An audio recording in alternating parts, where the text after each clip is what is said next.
आमको ओपर ठाउरे अमेरिका हो चाइना हो जापान हो इंडोनेशिया हो बा जी से सब आंतरिकतार भारत प्रति तंकर नाही देश को रक्षा करने जहाँ आवश्यकता ताकू तुरंत करंतु नले भारतवर्ष भी मध्य खंड विखंडित हो आम देश में बहु गृह शत्रु अच्छा बहु गृह मूषा भितर भितर खोल कर डिटेक्ट करा जाऊ किंतु से माने युद्धखोर महमडियान माने होउछन युद्ध करुचंती तांकर जेहादी अच्छी आज टीवी खेल होउची जदि पाकिस्तान हारी जाउची सला पठान मुसलमान माने के जो भली माने बाण फुटे जो भली ये होउचंती तमे काश्मीर कहूची से मोर तमे कहूच मोर तो फाइनल कर दियो फाइनल करदा परे से ता बाटे रहबो तो सेते बेले जो मैप करा जाइथला से मैप कहीं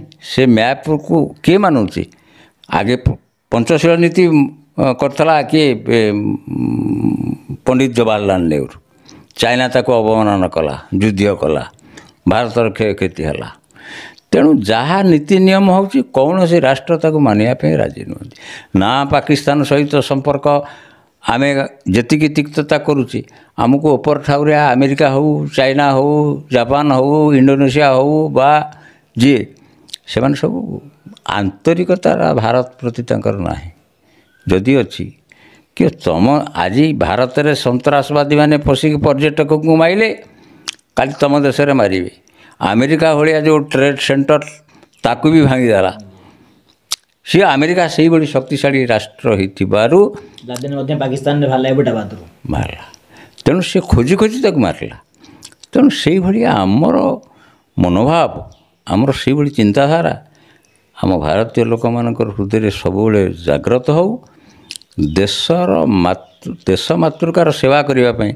समस्ते समर्पित हुंतु ताहले ये भारतवर्ष गोटे भारत होकर रर कार गोलामगिरी नहीं न रो पाकिस्तान को उचित शिक्षा दि जाऊ कि इजराइल एमती कला जे गाजापट्टा टोटाल पूरा ध्वंस करदेला टोटाल गाजापट्टे आज मानव शून्य करदे पूरा टोटाल तेणु जदि इजराइल करिपारला ताले भारत एडे बड़ देश भारत कहीं करिपारिबनि जदि इजराइल करिपारला भारतर इजराइल अति बंधुत्व संपन्न भारत कहीं न करिपारिबो भारतर शक्ति तो सामरिक शक्ति तो बहुत अच्छी से कहीं डरुची एबे भी मध्य मु निजକୁ निजे प्रश्न करुच्ची कहीं ये सरकार डरुचंती राजनाथ सिंह कहते एवं मोदी भी मध्य कहते जे शत्रु जदि पाताल रहे ताको आमे खोजी खोजी बाहर करूँ केबे शत्रुता बंकर गात कर मूषा गात कौटी जाकि रही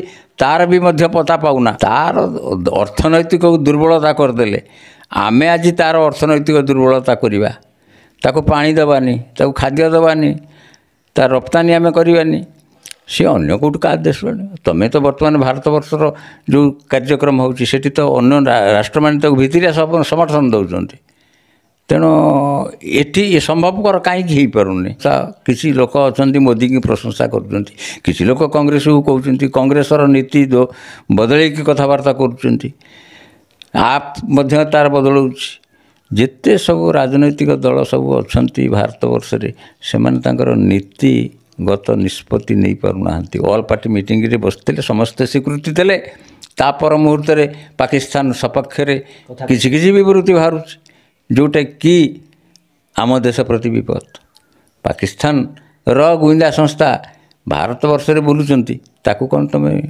डिटेक्ट कर पारुना डिटेक्ट करके बाहर कर एसब कथा कर आ खाली आमे कहीदेवा जे आमे समूले ध्वंस करदेव से गातर पस्तले भी गातर बाहर कर तेना छोटिया देश बांग्लादेश तीन तरफ भारत सहित घेरी रही सत्ते गोटे स्थलपथर तार बाट आ कौट जावाक बाट ना भारत चाहिए 4 घंटे कब्जा करदेव ता सत्ते से भारत को आखि देखा अनेक वर्षक तले 6 मास तले अनेक हिंदू मान नरसंहार करागला पाखापाखि 1000-2000 हिंदू मानक मारी दिगला झील बो मानकर इज्जत लेकी लुटी निगला हिंदू मानकर तेणु एकड़े पाकिस्तान को देखी सेकड़े बांग्लादेश मध्य आखि देखा भारत को भारतर जो बॉर्डर अच्छी जे गुजरात और राजस्थान पंजाब सी मध्य पाकिस्तान सहित लगी रही किंतु सेपटे कौन प्रकार आतंकवादी ଆସୁନାହାନ୍ତି କିନ୍ତୁ ଜାମ୍ମୁ କାଶ୍ମୀର ଦେଇକି ଆତଙ୍କବାଦୀମାନେ ଆସୁଛନ୍ତି। ଇଏ ମଧ୍ୟ ଗୋଟେ ବଡ଼ ଇସ୍ୟୁ ବର୍ତ୍ତମାନ ସମୟରେ।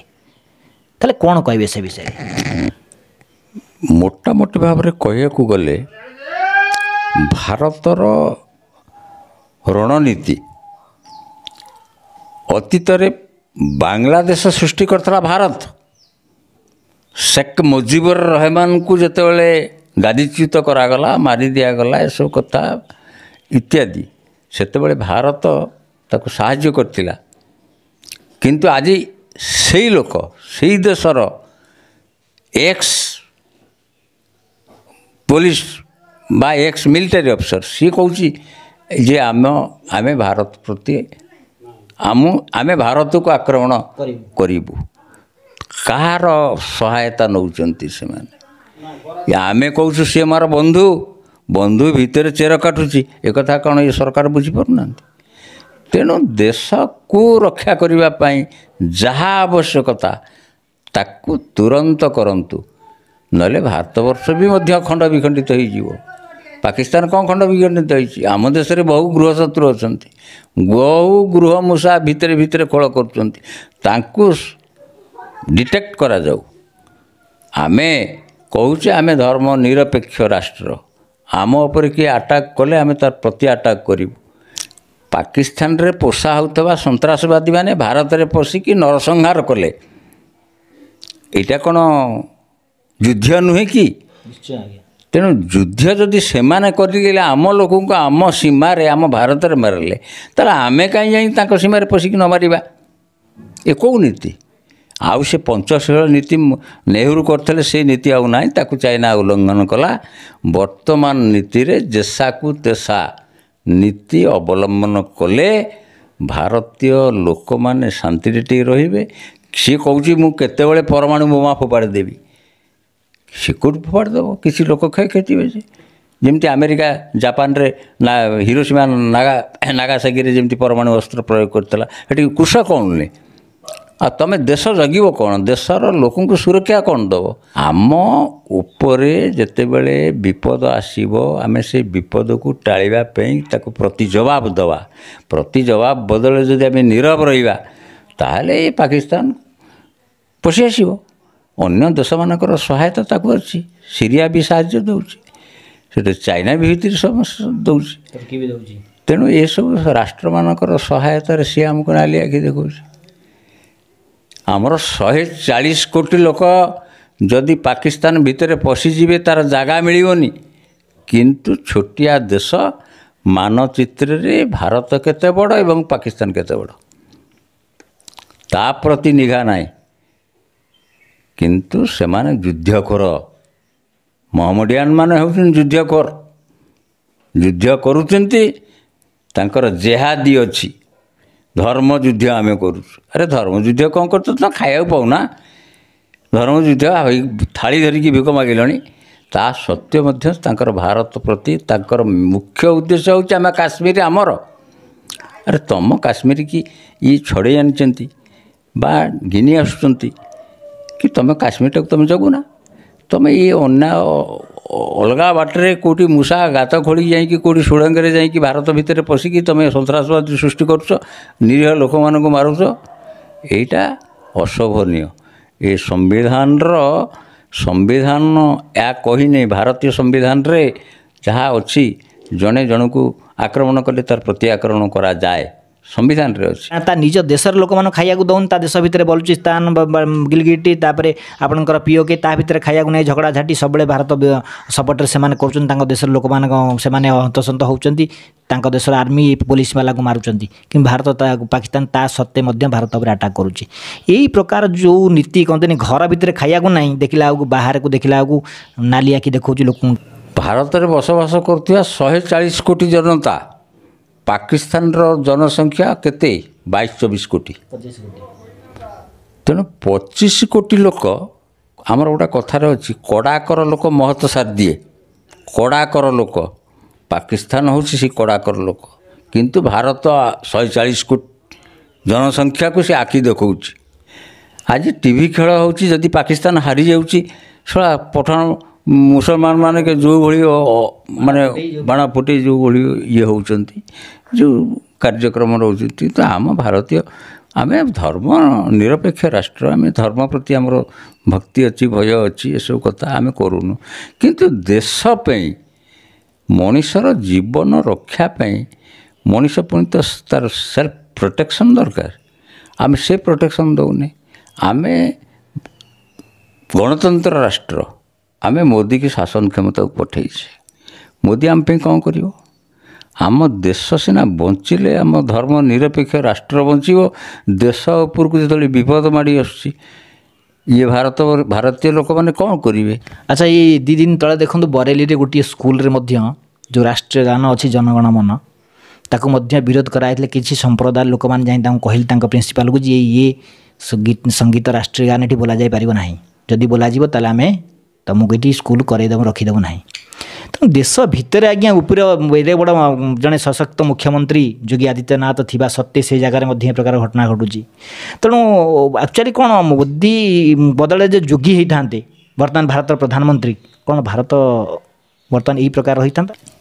ଉତ୍ତରପ୍ରଦେଶ ଭଳି ରାଜ୍ୟ ଭାରତର ସବୁଠାରୁ ବଡ଼ ରାଜ୍ୟ। ସେ ରାଜ୍ୟର ମୁଖ୍ୟମନ୍ତ୍ରୀ ହେଉଛନ୍ତି ଯୋଗୀ ଆଦିତ୍ୟନାଥ। ସେ ଯଦି ଧର୍ମପରାୟଣ ବ୍ୟକ୍ତି, ତାଙ୍କର ନୀତି ଆଦର୍ଶ କଠୋରପନ୍ଥୀ। ତାଙ୍କର ଯେଉଁ ନୀତି, ଡକାୟତ ଜଣେ କରୁଛି ତାକୁ ଉଡ଼େଇ, ତାକୁ ଶାସ୍ତି ଦିଆଯାଉ। ସେ ରାଜ୍ୟରେ ବର୍ତ୍ତମାନ ଶାନ୍ତି ବଜାୟ ରହିଛି। ଆମ ଓଡ଼ିଶା ଗୋଟେ କ୍ଷୁଦ୍ର ରାଜ୍ୟ। ଏଠି ସବୁଦିନେ ରାତି ପାଇଲେ କିଏ କାହା ମାଆକୁ ମାରି ସାରିଲାଣି, ତ କିଏ କାହା ବାପ ବେକରେ କୁରାଢ଼ି ପକାଇଲାଣି। କିନ୍ତୁ ଏଇଭଳିଆ ଯେଉଁ ଆଭ୍ୟନ୍ତରୀଣ ଜିନିଷକୁ ଇଏ ସରକାର କଣ୍ଟ୍ରୋଲ କରିପାରୁନାହାନ୍ତି। ଦୀର୍ଘ 24 ବର୍ଷ ହେଲାଣି ସିଏ କଣ୍ଟ୍ରୋଲ କରିପାରୁନଥିଲା। ଏବେ ନୂଆ ସରକାର ଆସିଲେ ସିଏ ବି ମଧ୍ୟ ସେଇଆ। ଇଏ ତୁ ଆଲୋ ମୁତୁରି ଶୋଇବା, ତୁ ତ ମୁତୁରି ମୁଁ ତ ମୁତୁରି, ହେଁସ କାହିଁ ପାଇଁ ଧୋଇବା। ଏଇ ନୀତି ନିୟମ ସେଠି ବଜାୟ ରଖିଛି ଯୋଗୀ ଆଦିତ୍ୟନାଥ। ଏଠି ସେଇ ନୀତିରେ ଚାଲିଲେ ଏ ଦେଶ ରାମ ରାଜ୍ୟ ହେବ। ଆଉ ଯଦି ଜଣେ ଚୋର ଚୋରି କରୁଛି, ଆମେ ଦେଖୁଛେ, ତାକୁ ଆମେ ଛାଡ଼ିଦେବା, ତାକୁ ଉଚିତ ଦଣ୍ଡ ବିଧାନ ତା ପାଇଁ ଯଦି ନ କରିବା, ତାହେଲେ ତାର ମନୋବଳ ବଢ଼ିଯିବ। ସେ ଆଜିକୁ ଚୋରି କରିଛି, କାଲି ଚୋରି କରିବ, ଏମିତି ଚୋରି କରିକି ଚାଲିଥିବ। କିନ୍ତୁ ତା ପାଇଁ ଶାସନ ଦରକାର। ସେଠି ଯୋଗୀ ଆଦିତ୍ୟନାଥ ଯାହା କରିଛନ୍ତି, ସେମିତି ସବୁ ରାଜ୍ୟମାନେ ସେଇ ନୀତି ଅବଲମ୍ବନ କଲେ ଦେଶରୁ ଚୋର ତସ୍କରୀ ସବୁ ଲୋପ ପାଇଯିବ, ଦେଶ ଶାନ୍ତିରେ ରହିବ। ଗରିବ ନିରୀହ ଜନତା ତାର ଶିକାର ହେବେ ନାହିଁ।